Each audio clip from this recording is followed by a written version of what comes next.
নমস্কার। বিবিসিপি ব্রজবাবুর ছোটদের পাঠশালায় সবাইকে স্বাগত জানিয়ে শুরু করছি আমার বই প্রথম শ্রেণী প্রথম পর্ব, পৃষ্ঠা 34 এবং 35। এই পৃষ্ঠাটি আমরা কেন শিখব, আমরা কিভাবে শিখব, সেইটি জানতে গেলে আমি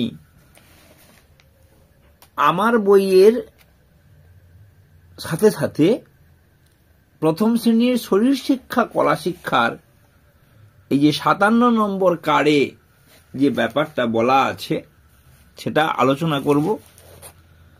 শিশু শ্রেণীর 1 পৃষ্ঠা 2 পৃষ্ঠা 3 পৃষ্ঠা কুটুম কাটাম বইয়ে যে তথ্যটা দেওয়া আছে সেইগুলির সঙ্গে সমন্বয় ঘটিয়ে সেইগুলির সাথে সংযোগ রক্ষা করে কিভাবে আলোচনা করা যায় সেইটি এখন আমি শুরু করছি। তাহলে আমরা আমার বই প্রথম শ্রেণী প্রথম পর্ব 34 পৃষ্ঠা 35 পৃষ্ঠার ভিডিও শেষ পর্যন্ত দেখব। দেখলে অনেক কিছুই নতুন তথ্য জানতে পারব। প্রথমেই বলি যে ক খ লেখার জন্য এই তীর চিহ্নটা প্রয়োজন। ক খ বা এ বি লেখার জন্য এই তীর চিহ্নটা প্রয়োজন। আমরা অনেকেই এই তীর চিহ্ন নিয়ে ভাবি না। তীর চিহ্নটা দিলে কি হবে, কেন আমরা তীর চিহ্ন দেব সেটা নিয়ে একটু ব্যাপারটাকে জেনে নিতে হবে। এটি একটি পুরনো বই। ছাত্রছাত্রী এইভাবে দাগ টেনেছে, কিন্তু বই চাইছে কি না এই ডট ডট ডট, এই কতগুলো ডট আছে ওই অতগুলো ডটের পরে একটা গ্যাপ দেওয়ার পরে ওইভাবে টানতে হবে। এইটা ব্যাপারটাকে বুঝতে হবে। অথবা আমরা লাইনের গায়ে লাগিয়েও যদি ডট দেওয়া না থাকে লাইনের গায়ে একই মাপের ঢাল করতে হবে। দেখুন এটা কিরকম ছোট হয়ে গেছে, এটা বড় হয়ে গেছে, কোনোটা কোন রকম টেনে দিলাম হবে না। এখানে কি করতে হবে, এই যে এই ছাত্রটি অনেকটা সুন্দর করেছে, এটা পুরনো বই। আচ্ছা, তারপরে কি না এই যে এইটা আঁকার জন্য এই যে দাগটা, এই দাগটা নিজেকে স্কেল বাতার দিয়ে টেনে নিতে হবে।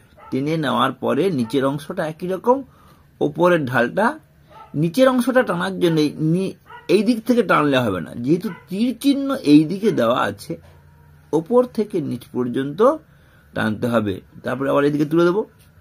আর এইটার জন্য এদিক থেকে নয়, এই যেমন যেদিকে তীর চিহ্ন দেওয়া আছে সেই দিকে আঁকবো। এই লাইনটা কি না এখানে এই যে প্রথমে এইটা তীর চিহ্ন দেব, এই তীর চিহ্ন অনুযায়ী, তারপরে এইটা দেব, তারপরে শিখাটা এঁকে দেব।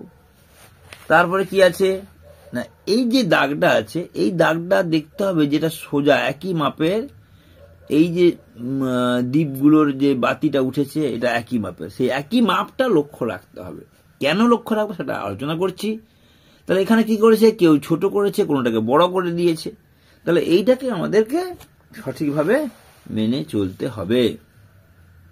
এই যে আপেলের জন্য একটা ডট ডট দাগ দিয়ে দেবো, যে এই মাপে আমি আপেলটা আঁকবো, একই মাপে আপেল আঁকতে হবে। এই ডট ডটটা কিন্তু ছাত্রছাত্রী দেয়নি। আচ্ছা, এরপরে কি না এইটা শিখলে ক খ লেখার সুবিধে কি হবে বা এবি লেখার কি সুবিধা হবে। এই দেখুন এখানে তীর চিহ্ন দেওয়া আছে নিচের দিকে, অর্থাৎ এটা লেখার সময় প্রথমে উপর থেকে নিচের দিকে টানবে, তারপরে হাত তুলে এই দিকে টানবে, তারপর বাম দিক থেকে ডান দিকে টানবে। কেউ এদিক থেকে ওইদিকে লিখতে পারে, এর মতো হবে ঠিকই, কিন্তু সঠিক পদ্ধতি অনুযায়ী হলো না। এইভাবে বিও এরকম দেওয়া আছে, প্রথমে এই 1 লেখা আছে, 1 থেকে শুরু করতে হবে, এই 1-এর দিকে দিল, তারপরে এখানে 2 লেখা আছে 2-এর দিকে দিল, তারপরে 3 লেখা আছে 3-এর দিকে দিল। এইরকম করে ছাত্রছাত্রীদেরকে শেখাতে হবে। কেন না এইটা শিখতে গেলে ওইখানে আগে তীর চিহ্নের হিন্সটা বুঝে নিতে হবে। এই যে এখানে দেওয়া আছে 1, এই 1 লেখা আছে, ওই 1 দিয়ে তীর চিহ্ন দিয়ে এরকম করে এরকম তুলতে হবে। এই 2টাকে এখানে বসিয়ে দিতে হবে। হ্যাঁ, 1 2 3 মিলে হয়ে গেল। তীর চিহ্ন, দেখো তীর চিহ্ন গোল করে পরপর তীর চিহ্ন দেওয়া আছে। কেউ এদিক থেকে বাঁকিয়ে লিখতে পারে, কিন্তু লেখা যাবে না। ঠিক তেমনি ভাবে ক খ আছে। আমরা যদি ক খ চলে যাই, ক খ পৃষ্ঠাতে একইভাবে নির্দেশ দেওয়া আছে, অ আতে একইভাবে নির্দেশ দেওয়া আছে। এটা আমার বই এর সাথে সাথে শরীর শিক্ষা কলা শিক্ষার বইয়ের এই দেখুন এই 1 লেখা আছে, এই 1। অর্থাৎ কি শূন্যটাকে এই দিকে ঘড়ির দিকে শূন্য ঘোরাতে হবে, ঘুরিয়ে এই 2 এর দিক দিয়ে তারপরে 3 এর দিকে নামাতে হবে, তারপরে 4 থেকে শুরু করে 5-এ দিতে হবে। এই ব্যাপারটাকে বোঝার জন্য প্রথম ধাপ হিসেবে এই পৃষ্ঠাটি শেখানো চেষ্টা করা হচ্ছে। তাহলে কি করতে হবে, বা এখানে এই ছবি থেকে আমি আরো কিছু ছবি, সহজ ছবি আঁকা শেখাতে পারি। এইটা দিয়ে ঘরের ছবি আঁকা যায়, সেরকম করেও আমরা শেখাতে পারি। বা অন্য কোনো মাস্টারমশাই আরো তার নিজস্ব চিন্তা ভাবনা অনুযায়ী এটা শেখাতে পারেন। এবারে বলি যে শিশু শ্রেণীতে কি ছিল, মুক্ত চিন্তা ভাবনা, অর্থাৎ এখানে কোনো বাধা ছিল না। মানে এতটা টানতে হবে এমন নয়, শুধু দাগে দাগে মিলিয়ে টানতে হবে। তুলনামূলক অনেক সহজ করেই বোঝানো হয়েছিল। তারপরে কি এখানে ছিল পরের পৃষ্ঠায় এরকম এই যে ছবিটা, এই ছবিটা এখানে এভাবে এসছে। তাহলে কি হলো, তারপরে এই গোল গোল, এই গোল গোলটা এই যে গোল গোল এখানে শিখছিল শিশু শ্রেণীতে কুটুম কাটাম বইয়ে, সেখান থেকে হয়ে গেল প্রদীপ। এই যে এইখানে এই গোল গোল ছিল, এই গোল গোল থেকে হয়ে গেল কি না হচ্ছে আপেল। আর এই যে সোজা সোজা হয়েছিল, এই সোজা সোজা থেকে হয়ে গেল কি না হচ্ছে মোমবাতি। এরকম সোজা সোজা দাগ থেকে হয়ে গেল মোমবাতি। এইভাবে আমরা বিভিন্ন পুরনো ক্লাসের আইডিয়াকে টেনে নিয়ে এসে আলোচনা প্রসঙ্গে বলে আমরা ছাত্রছাত্রীদের পাঠদান করার চেষ্টা করব।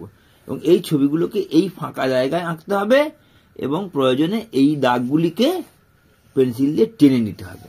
যেমন এই দাগ নিচের দিকে আছে, এইটিকে বুঝতে পারলে তারা হাতের লেখাও সুন্দর করতে পারবে এবং এই পৃষ্ঠাটিকে সঠিকভাবে পড়তে পারবে, বুঝতে পারবে, শিখতে পারবে এবং অন্য কাউকে শেখাতে পারবে।